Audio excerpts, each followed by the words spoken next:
Night was dressed in silver, hidden beneath clouds. 5 years. The forest remembered. The wind did too. Even the stones near the river still bore the mark of blood spilled on the night. The strongest alpha fell.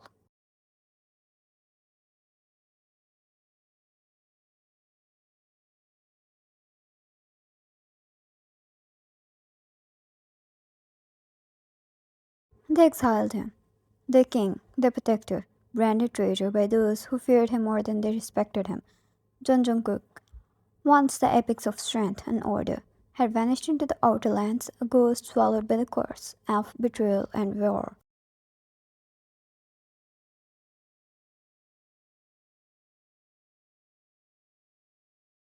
But the truth was more than that. Jungkook hadn't fallen because of weakness, he fell because of power. He had refused the High Council's demand to merge with the Eastern Kingdom called Ice Bloods, to hand over half their lands, the warriors, and Luna, Wyan, as part of a peace bond.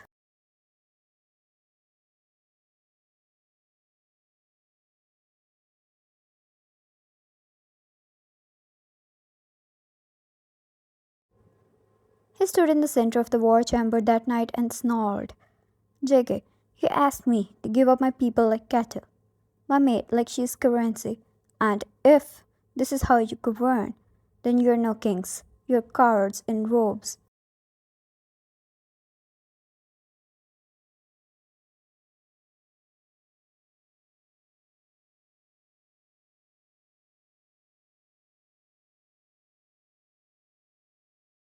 It was bold, it was loud, and it was the beginning of his end. The council decided to plot against him through the shadows, accused him of attacking a diplomat, of plotting to assassinate the elder Alpha, which was treason against his kingdom.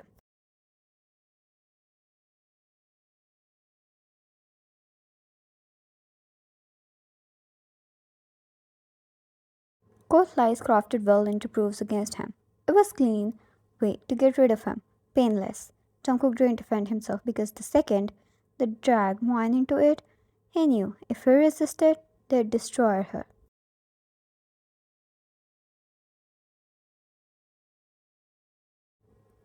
So he let them take him, let them exile him into chains. Half beaten and bleeding, he vanished, and the kingdom tried to heal by pretending he never existed.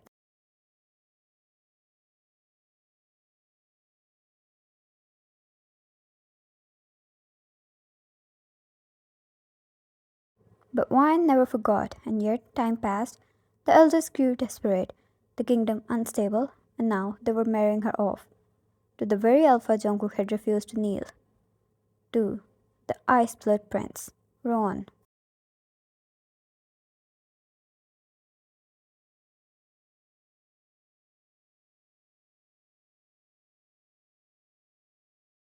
Wine sat silently as the attendants circled her, draping her in a gown the color of wilted moonlight. It wasn't a wedding, it was a transaction, once she never agreed to.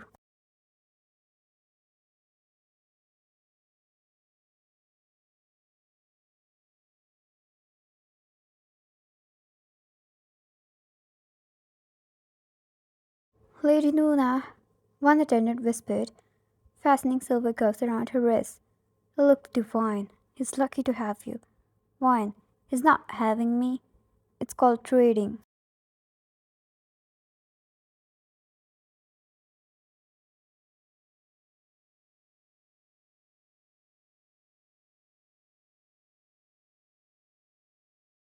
Another maid tensed, whispering nervously.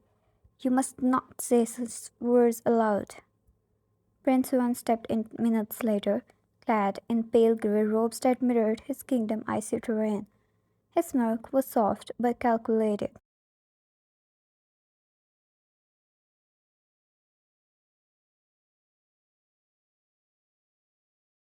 Ron, you look tamed, he murmured, circling her like a collector admiring his prize.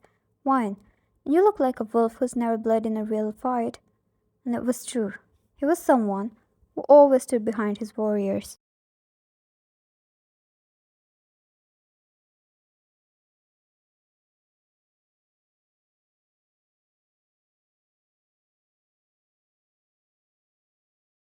Rowan, I was told you had power. He reached out for her hand. She bolted away. Rowan, you may not love me, but you'll be mine. It's what your kingdom wants. Fine. My kingdom wanted a crown more than it wanted a soul. Now it will have neither.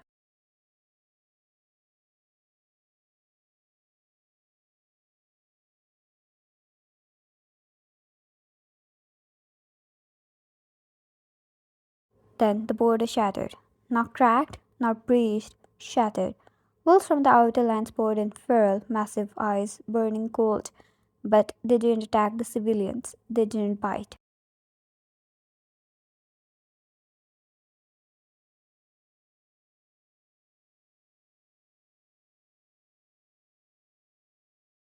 They attacked the guards. No, they cleared them from the face of this earth, tore down everything which stepped in their way, broke the bone of the palace gates with a kind of hunger only those with vengeance growing inside them could.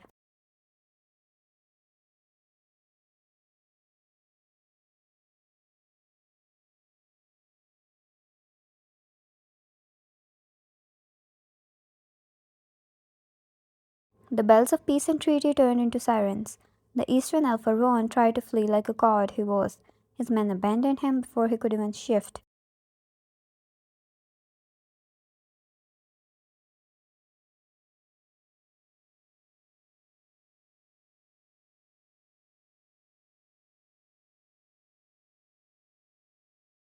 One didn't move. She stood in the center of the ceremony hall, on the raised altar of white stone.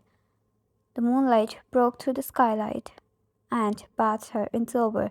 In that moment, she looked like a true goddess of the moon.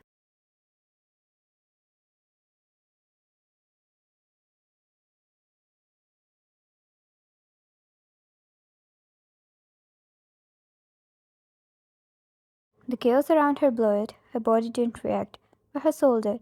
She felt him, the bond, the pull, him, near her, around her.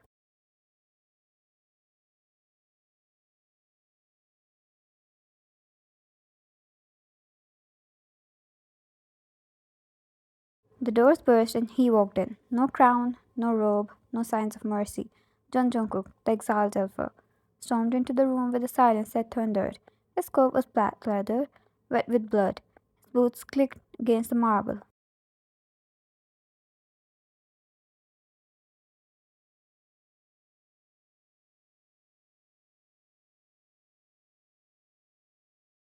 And behind him, the feral wolves stopped like soldiers. One couldn't breathe. She hadn't blinked. The man was here, the man who truly deserves to hold her at this altar.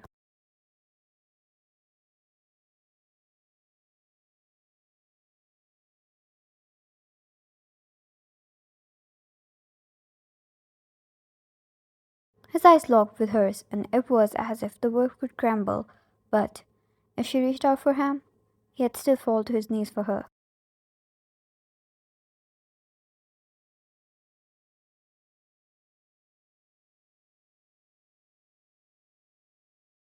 Everyone knew. If they were here, it meant the guards outside were taken down. The venue of celebration turned into a battlefield just like that. A man who is exiled held enough power that it made the royal draw their weapons.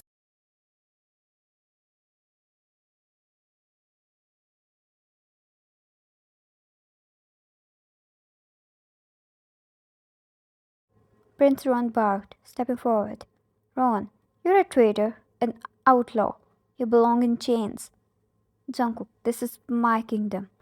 Every outsider must be taken care of tonight.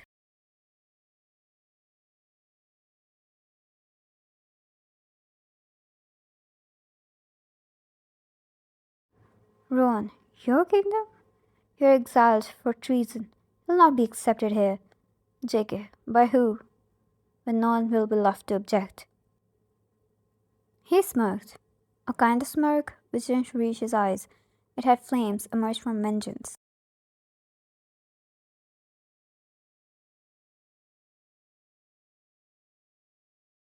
Ron shifted, claws ripping through the skin, but it was sloppy, fear tinted, rage driven. Jungkook didn't shift into a wolf. He moved like a ghost and caught Ron by the throat mid leap.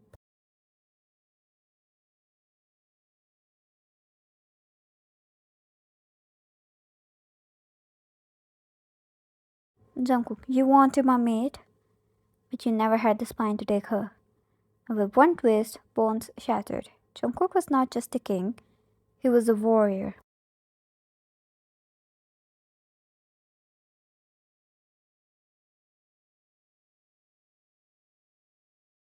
A warrior and a leader who stood in front of his troop on the battlefield. He joined countless of wars and bled through many and won each of it. And Rowan, he was nothing but an ant. An ant he could crush long ago if one wasn't in danger.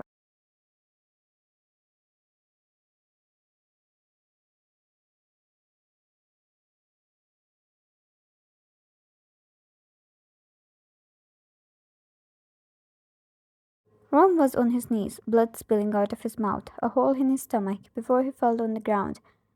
But he wasn't dead yet. He couldn't die this easily. He made them suffer for 5 years. He made her suffer for 5 years.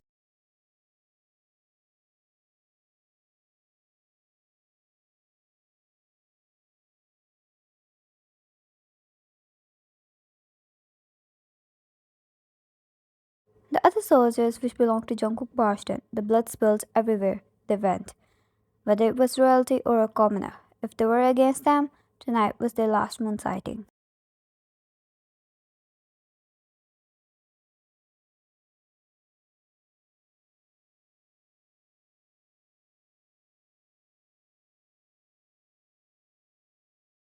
Wine, you left, she whispered. The time had blurred for her. The battlefield, the blood, murders, bodies, screams. It all had blurred for her as her eyes took in what she lost years ago.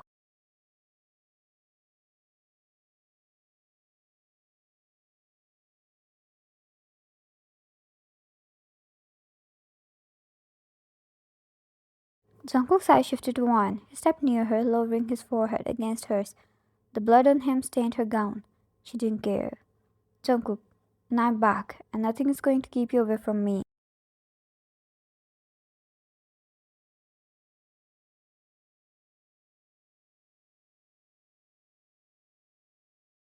His hand slipped around her neck as he ended the distance between them. JK, you are mine before the crowns and laws, and you are still mine.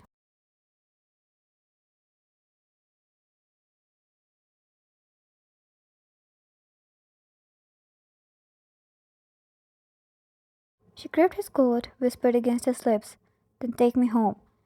Jungkook brought her to his embrace. His eyes took in the surroundings, the royals on their knees, taking their last breath, while he stood tall in the middle, with wine in his arms.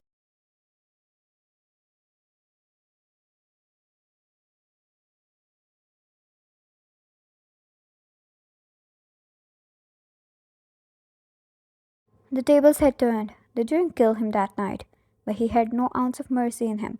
They wouldn't be exiled. The only way they were stepping out of this night was by presenting their heads to him.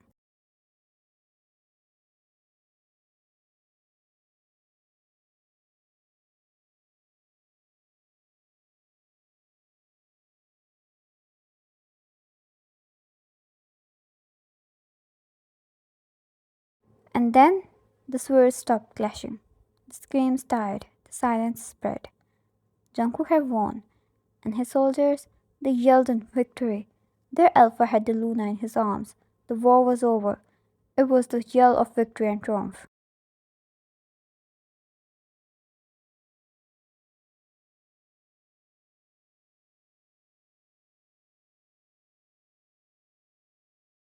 Mine held his hand, which was filled in blood. Not his. She smiled. It had been 5 years the last time she smiled so genuinely like that. Mine, my soul only belongs to you. You could have my body, but never my soul.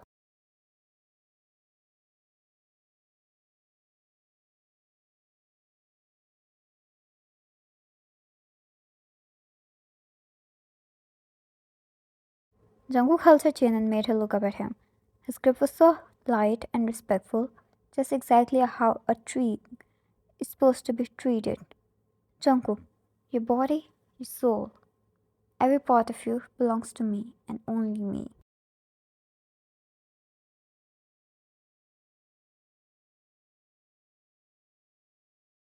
Jungkook, I love for you, and I return for you as well. This world, my life, All of it belongs to you. Everything that happens, everything I do, is for you and because of you.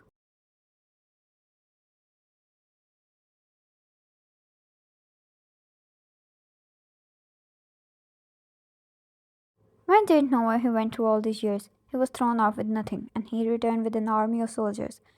He must have gone through a lot, and it made her pride for him in her heart raise even more. He was a true warrior who deserved her.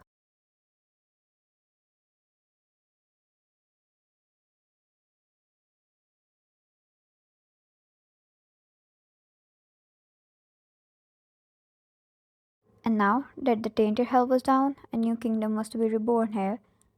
They will see the rise of the king again, and he was going to make this place where she's going to rule like a queen she was.